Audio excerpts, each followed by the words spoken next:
Siphinde sinibingelele babukele emakhaya izindaba zeNews 28 ezidlala 28 hours a day every day nizifundelwa yimina.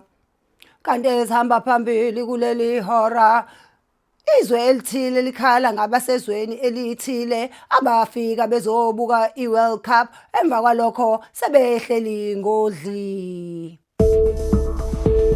Kanti kubikwa ukuthi abasezweni elithile abafike ezweni elithile bezobuka iWorld Cup abasafuni ukugoduka bathi ba-applyela i-asylum.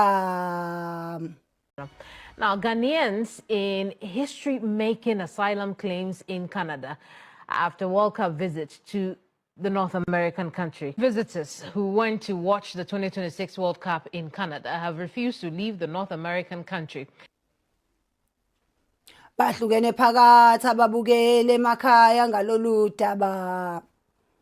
Abanye bathi vele labantu bajwayele ukufika bezokwenza okunye bese beyahlala bengasafuni ukugoduka. Kanti abanye bathi umhlaba okaNkulunkulu umuntu akahlale lapho afuna ukuhlala khona. Mbukeli, kungabe kuthini okwakho ukuphawula ngalolu daba? Kanti sizibeka lapho ezaleli ihora siphinde sihlangane futhi uma kugamanxa ihora noma yiliphi.